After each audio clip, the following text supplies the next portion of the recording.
বিশ্বজুড়ে বড় বড় ঘটনা, রাজনীতি, যুদ্ধ, অর্থনীতি আর ভাইরাল সব খবর সবকিছু এক জায়গায় জানতে আপনি ঠিক জায়গাতে এসেছেন। আমি জানাবো আজকের সবচেয়ে গুরুত্বপূর্ণ খবরগুলো, যেগুলো আপনার জানা জরুরি। ভিডিওটি শেষ পর্যন্ত দেখুন, কারণ শেষের খবরটি আপনাকে সত্যি অবাক করতে পারে। আপনি দেখছেন নিউজ আপ, খবরের নতুন আপডেট। হয় তেলের বাজার উন্মুক্ত করো, নয়তো খেসারত দাও, বলছে ইরান। মার্কিন অভিযানে ইরানি জাহাজ জব্দ, পাল্টা হুঁশিয়ারি তেহরানের। যুদ্ধে আগের চেয়েও দ্রুত ক্ষেপণাস্ত্র ও ড্রোনের মজুদ বাড়াচ্ছে ইরান, আইআরজিসি কমান্ডারের দাবি। চুক্তি না হলে ইরানের সব বিদ্যুৎ কেন্দ্র ও সেতু গুড়িয়ে দেওয়ার হুমকি ডোনাল্ড ট্রাম্পের। এবং সর্বশেষ থাকছে, যুক্তরাষ্ট্র বিশ্বাসঘাতকতা করবে, পাকিস্তানকে বলছে ইরান। পৃথিবী কি আরও একটি বড় যুদ্ধের দোরগোড়ায়? একদিকে ডোনাল্ড ট্রাম্প আলোচনার জন্য পাকিস্তানে প্রতিনিধি পাঠাচ্ছে, আর অন্যদিকে ইরানের প্রেসিডেন্ট সরাসরি বলছে আমেরিকা বিশ্বাসঘাতকতা করবে। কিন্তু কেন আলোচনার টেবিল সাজানোর আগেই ইরান রণহুঙ্কার দিচ্ছে? কেন তারা বলছে ওয়াশিংটন আসলে শান্তি নয়, গুন্ডামি করছে? আজকের ভিডিওতে আমরা ফাঁস করব সেই গোপন ফোন আলাপের ভিতরের খবর, যা পুরো বিশ্বকে নাড়িয়ে দিয়েছে। ঘটনাটা শুরু হয় একটা টেলিফোন কল দিয়ে। ইরানের প্রেসিডেন্ট মাসুদ পেজেশকিয়ান ফোন করলেন পাকিস্তানের প্রধানমন্ত্রী শেহবাজ শরীফকে।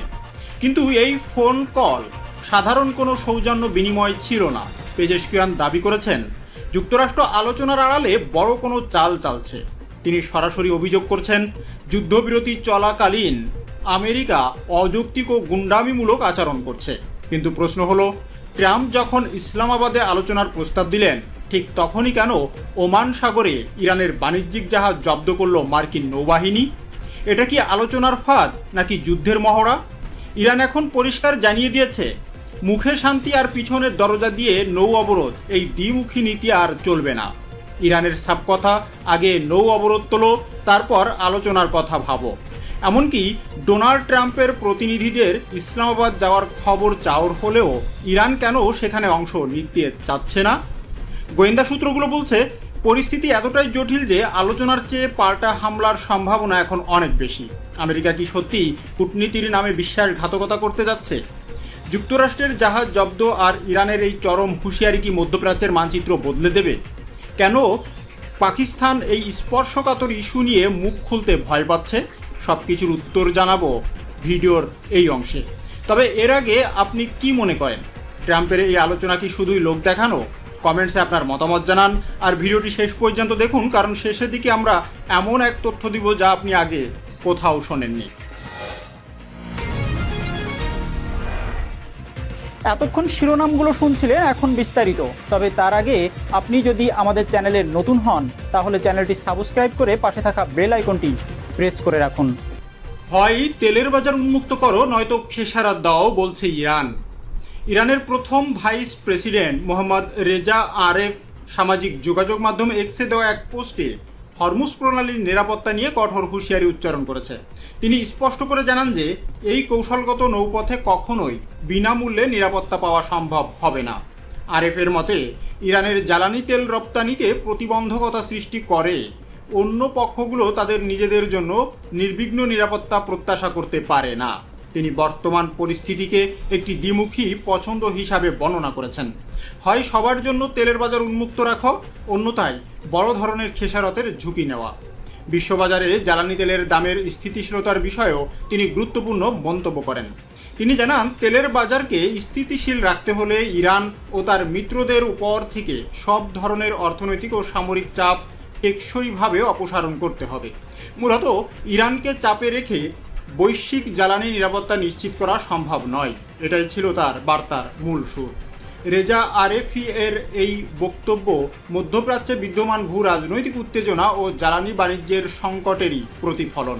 শেষ পর্যন্ত তিনি স্পষ্ট করে দিয়েছে যে বৈশ্বিক জ্বালানি স্থিতিশীলতা অর্জনে ইরানের স্বার্থ ও নিরাপত্তা রক্ষা করা অপরিহার্য।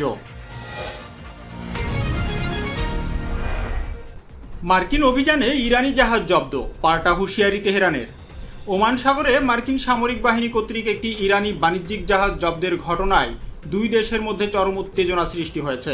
ইরানের সামরিক সদর দপ্তর খাতাম আল আনাবিয়া এক বিবৃতিতে অভিযোগ করেছে যে যুক্তরাষ্ট্র যুদ্ধবিরতি লঙ্ঘন করে সামুদ্রিক জলদস্যুতার মাধ্যমে জাহাজটিতে হামলা চালিয়েছে। ইরানি পক্ষ থেকে দাবি করা হয় মার্কিন সেনারা জাহাজটিতে গুলি চালায় এবং মেরিন সেনা মোতায়েন করে এর নেভিগেশন ব্যবস্থা অচল করে দেয়। এই ঘটনার পরিপ্রেক্ষিতে ইরান অত্যন্ত কঠোর সুর অবলম্বন করেছে এবং খুব শীঘ্রই এর পাল্টা জবাব দেওয়ার হুঁশিয়ারি দিয়েছে। অন্যদিকে ডোনাল্ড ট্রাম্প তার সামাজিক যোগাযোগ মাধ্যমে তিনি বর্ণনা করেছেন যে জাহাজ আটকের বিষয়টি নিশ্চিত করে একে মার্কিন নৌবাহিনীর একটি সফল অভিযান হিসাবে বর্ণনা করেছেন। ট্রাম্পের ভাষ্যমতে ইউএসএস সুপ্রিয়েন্স নামেও জাহাজ মার্কিন ডেস্ট্রয়ার তুস্কা নামক জাহাজটিকে থামার নির্দেশ দিলেও সেটি অমান্য করে পালানোর চেষ্টা করছিল। পরে মার্কিন মেরিন সেনারা জাহাজটিকে নিয়ন্ত্রণে নেয় এবং বর্তমানে এটি তাদের হেফাজতেই রয়েছে। যুক্তরাষ্ট্রের দাবি জাহাজটি অবৈধ কার্যকলাপের সঙ্গে জড়িত ছিল এবং এটি পূর্ব থেকেই মার্কিন ট্রেজারি বিভাগের নিষেধাজ্ঞার তালিকায় ছিল। এই ঘটনাটি হরমুজ প্রণালী এবং পার্শ্ববর্তী সমুদ্র সীমায় দীর্ঘদিনের সামরিক ও অর্থনৈতিক সংঘাতকে আরও উস্কে দিয়েছে। ইরান মনে করে এই ধরনের উস্কানিমূলক কর্মকাণ্ড আঞ্চলিক স্থিতিশীলতাকে নষ্ট করছে এবং এর পরিণাম হবে ভয়াবহ। অন্যদিকে যুক্তরাষ্ট্র এই পদক্ষেপকে তাদের জাতীয় নিরাপত্তা ও আন্তর্জাতিক বাণিজ্য নীতি রক্ষার অংশ হিসাবে দেখছে। সব মিলিয়ে ওমান সাগরে এই ঘটনাটি মধ্যপ্রাচ্যের ভূ রাজনৈতিক পরিস্থিতিতে নতুন করে যুদ্ধের মেঘ ঘনীভূত করছে। যুদ্ধের আগের চেয়েও দ্রুত ক্ষেপণাস্ত্র ও ড্রোনের মজুদ বাড়াচ্ছে ইরান, আইআরজিসি কমান্ডারের দাবি। ইরানের ইসলামী বিপ্লব গার্ড বাহিনী বা আইআরজিসি এর অ্যারোস্পেস ফোর্সের কমান্ডার ব্রিগেডিয়ার জেনারেল মজিদ মুসাবি দাবি করেছেন যে ইরান বর্তমানে যুদ্ধপূর্ব সময়ের চেয়েও দ্রুত গতিতে ক্ষেপণাস্ত্র ও ড্রোনের মজুদ বৃদ্ধি করছে। সামাজিক যোগাযোগ মাধ্যমে প্রকাশিত এক ভিডিওতে তিনি দেখান যে যুদ্ধবিরতির এই সময়ে তাদের সামরিক সরঞ্জাম রক্ষণাবেক্ষণ ও পুনর্নির্মাণ কাজ পুরোদমে চলছে।